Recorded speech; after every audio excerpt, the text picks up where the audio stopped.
Hey guys, it's Emma and I'm back today for you with another video, and today I'm going to be doing my 2023 end of the year bookish superlatives. I didn't want to do a whole video dedicated to best books, dedicated to worst books, dedicated to DNFs. I'm feeling a little lazy right now. These are going to be all of the prompts that have been either inspired by other end of the year prompts or just something I came up with. So before we start, I would really appreciate it if you guys would look down in the description box for all the links that I have there for you guys, talking about stuff that's going on in the world right now. For example, the genocide going on in Gaza, the slavery going on in the DRC, and the war going on in Sudan, amongst other things. Okay, so those links will be there for you guys to look at, to interact with, to share, and down below in the comment section, either play along with me, answer the prompts yourself for your reading year, or let me know whether or not you guys agree with anything that I have to say about these books, okay? Because, or disagree, because, girlfriend, do we have a lot? Okay, so with that being said, let's just get right on into it. Okay, so the first superlative is best book of the year, all right? And me, because I'm me, couldn't choose just one, so I chose 4. And they, in fact, are Twisted Games by Anna Huang, I Feed Her to the Beast and the Beast is Me by Jamison Shea, Tallstar's Revenge by Erin Hunter, and then The Wolf by Leo Carew. Okay, all 4 of these books have stuck in my mind, like, throughout the entire year. Twisted Games, I loved it because it has the really good bodyguard romance, and I honestly think it did the age gap thing pretty tastefully, all right, considering the slippery ass slope that a lot of age gaps ride on, all right. I Feed Her to the Beast was my cutthroat ballerina Black Swans-esque prodigy that I've been looking for, all right. This book read like a twisted, dark, lethargic sermon. It was great, all right. Tallstar's Revenge was just a smack in the face of nostalgia. I bawled like a baby reading this book, okay? Tallstar is one of my favorite characters from the entirety of the Warrior Cat series when I was a kid, and this was honestly emotional closure that I didn't know that I needed. And then The Wolf was, quite honestly, I think one of the best fantasy books I've ever read. The world is really cool, the premise is really cool, and just, I don't know, it's very political fantasy, which I'm starting to realize that I really enjoy that. These 4 books have front row seat at my funeral, okay? Because 9 times out of 10, my death was caused by them. Whew. And gladly. So next superlative following suit is worst books of the year. And me being me, couldn't pick one, so we have 3 to talk about, everybody, okay? Number 1 is Emma in the Night, number 2 is Twisted Hate, and number 3 is Mostly Dead Things. Emma in the Night was irritating as all get out. The way that it told the story essentially told on itself. It shot itself in the foot multiple times, to the point where I'm sitting there and I'm like, all right, are we gonna see anything that's gonna happen, or is this girl just gonna tell us what's going on? Because as soon as we finally do see something happening, finally, it's completely anticlimactic, and then just the ending sucked. Twisted Hate, I'm gonna make this video, okay, a safe space for Josh Chen haters, because who the hell does this dude think he is? All right, Mr. You touch any man or you let any man touch you, I'll kill him. Calm down, McDreamy. What are you gonna do? Strangle him with your stethoscope? He was just a douchebag. Like, just the more I read about Josh, the smarmier he got and the more arrogant he got. I didn't like Jules that much better, honestly, but I liked her a little bit more. I hated her with Josh. Like, girl, stand up. I didn't like a lot of other books that I read this year besides Twisted Hate, but the reason why I say that this is one of the worst books of the year for me is because this was a smutty romance book in which I skipped every single smut scene. I could not believe it. Oh, girl. And then Mostly Dead Things.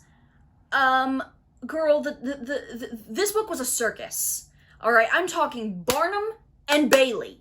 All right, I was expecting trapeze artists to fall from the sky because every single character in here was a clown. All right, you have the main character cheating with her sister-in-law on her brother in the brother's bed. Wild. And then you have the mother over here making sculptures out of dead animals. And then at one point, the whole family is taxidermists, and they like to start just killing live animals just to sew them back up. Every single one of y'all is weird, and I don't want to see any of y'all in public. Next superlative is quickest DNF of the year, all right? And because of this, purely because of this book, and the speed at which I did not finish this, is the reason why now, if on Goodreads, I have a book and I still am not just vibing with it before the 10% mark, I'm just deleting it off of my shelves. It's not even worth it at this point. But the quickest DNF of this year was Hench. I DNF'd this at 6%, I think on page 26. It felt like the author wrote bits and pieces of the plot in like at different points in time and then jumbled them all together and was like, oh shit, I have to connect all of these, and just did it really hurriedly, if at all. All right, it felt like I was literally having to plug plot points into the book because I'm trying to figure out how Eliza and Clark got on the street and then got at the top of the building and now they're talking to X, Y, and Z. Who are these people? How did we get here? Most disappointing book of the year is the next superlative, and this automatically goes to Heart of the Sun Warrior. This book, wow.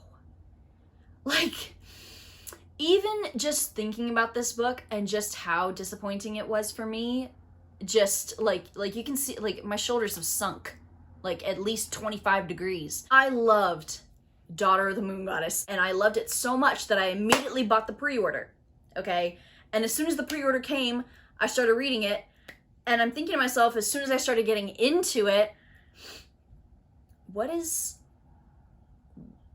this book going to be about? I started to realize that Daughter of the Moon Goddess, at least personally, could stand on its own as a standalone.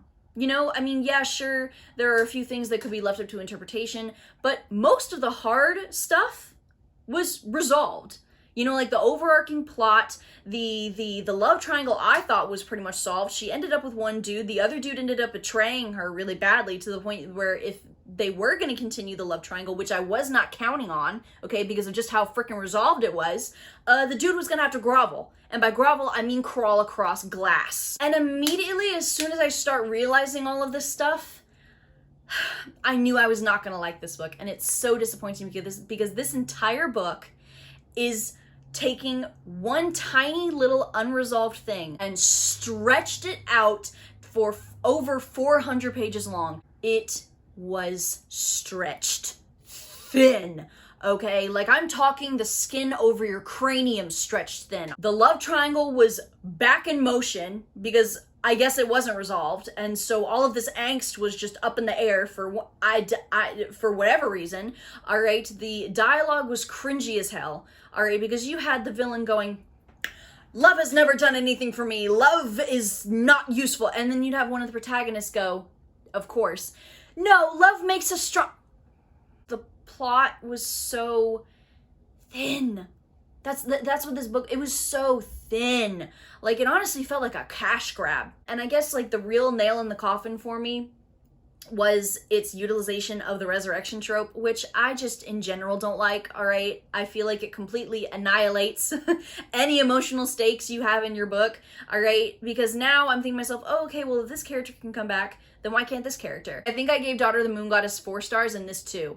This was just unbelievable for me. Talk about a fall from grace, girl.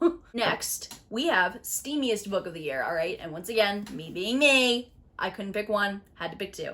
All right, so the first one is Twisted Lies by Anna Huang, okay? I read the entire Twisted series this year, and I get it. Christian and Stella had so much sexual tension, it was unreal, all right? Like, it was so thick to the point where I was like, you could cut this with a knife, okay? This book is a slow burn as well, all right? It makes you wait for it. You are viscerally aware that these two people are eyeing each other up and down 24/7. You know they want to get into carnal relations with one another, but they just can't for whatever reason. And when they finally do, I honestly wasn't expecting to love it at all, okay? Because this is fake dating.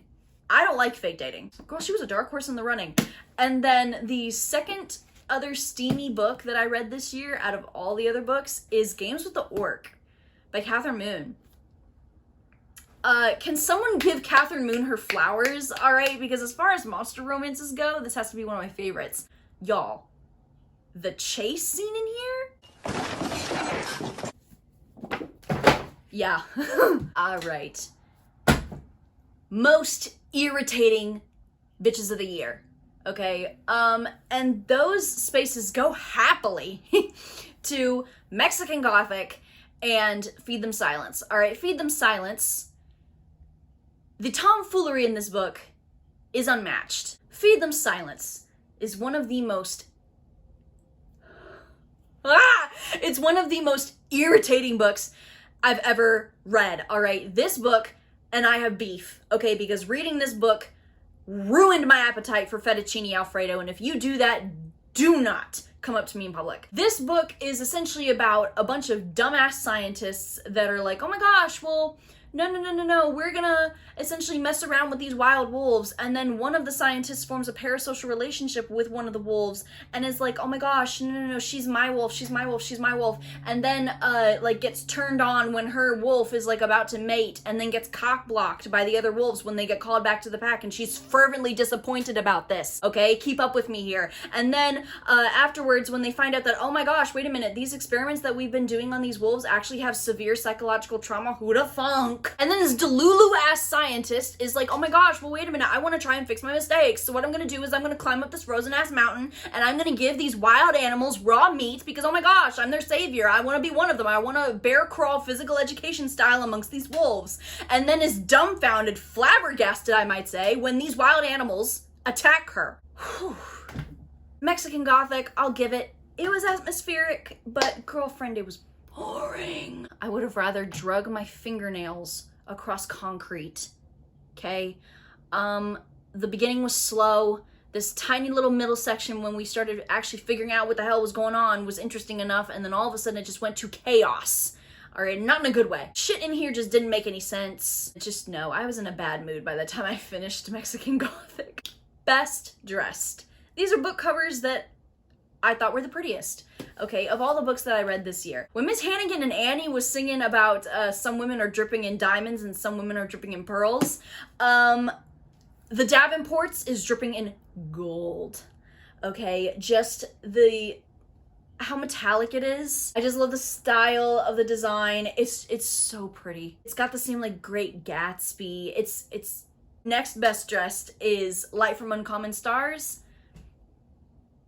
I just love the galaxy, just deep space in the back with a koi fish swimming through. This is just mesmerizing. Next is a book that you can't stop thinking about for all the right reasons. And that for me is Our Share of Night, okay? This is like the ultimate cult book, okay? You want cults and anything to do with cults or anything that could possibly do with cults, all right? Our Share of Night has got it. This book is dark.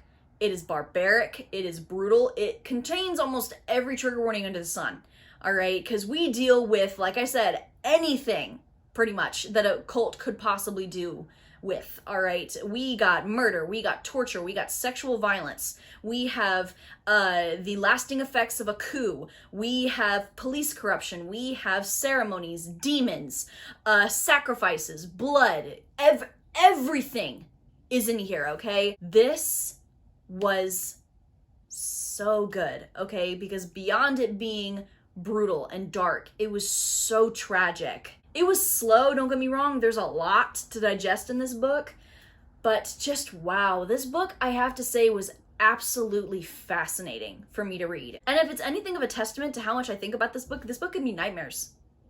From one of the ceremony scenes in this book, I woke up in a cold sweat. Likewise, next we have a book that you can't stop thinking about for the wrong reasons. Maev Fly. Because eggs. Cringiest book of the year? Say You Swear, hands down. All right. The dialogue in this book made me want to rip my hair out. And the fact that this book is over 500 pages long, full of that dialogue. Besides that, okay, I feel like this book was constructed by having a dartboard up with a bunch of romance tropes, if not all of them, pinned on the board, and then blindly throwing the darts and seeing whichever ones hit which tropes, and then plugging those tropes into this book, okay? Because besides the dialogue being ear-numbingly cringy, all right, you had the overprotective brother that is so obnoxious and over the line to where it's pretty much misogynistic at this point. You had the accidental pregnancy trope. You had the amnesia trope. You had the miscommunication trope, because of course, what romance book can't live without miscommunication? All right, so you have all of that.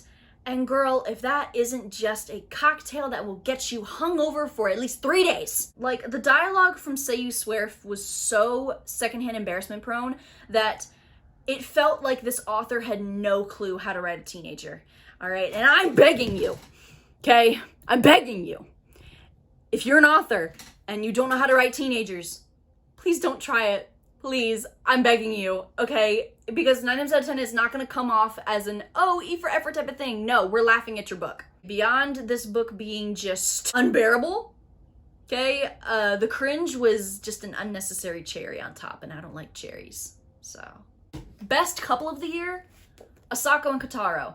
Okay, I read a lot of Sweat and Soap this year, and just, I think this manga is one of my favorites, if not my absolute favorite that I'm reading right now. Just how adult they are. This is gonna sound so stupid. How adult they are and how adultly they handle adult conversations and problems. I'm pretty sure every volume of Sweat and Soap handles like an obstacle in their relationship, and they handle it so well. Like, they communicate with one another. Like, congratulations, y'all are speaking words at one another. You know what I mean? It's just so refreshing, and they're so cute. They're so cute. Best character of the year. And it's honestly a real hard tie between Amina Al-Sarafi and Jason Todd. Okay, Amina. What a woman. She's a badass. She can fight. She's tall. We love tall women. Okay, she's funny. She's responsible. She isn't afraid to show her soft side. She's loyal. All right, and she's a woman that likes a bottle of wine. And you know what? She is just like me, for real, okay? And then Jason Todd, I just have such a soft spot for Jason Todd. Like, it's not even funny. I think he's probably one of the most tragic characters I think I've ever read about. This comic that I'm reading has like a bunch of cover art, and there's one art in here that made me sob, okay? It's essentially a parallel of I think it was the 80s. Was it the 80s? It was the comic where Jason Todd was originally killed off. And it's the cover of the comic. And this artwork right here, it's a parallel of the cover. So instead of Batman cradling Jason Todd, it's Batman cradling Red Hood. And Jason Todd, he has such a special place in my heart. All right, so these two, Amina, she was a blast to read, and then Jason Todd was just so tragic. The book that I most want to see adapted into either a movie or a TV show, and that's Razorblade Tears. All right, I honestly think that this book reads like an action movie and would probably translate even better as a movie. And please, may I make one small petition, okay?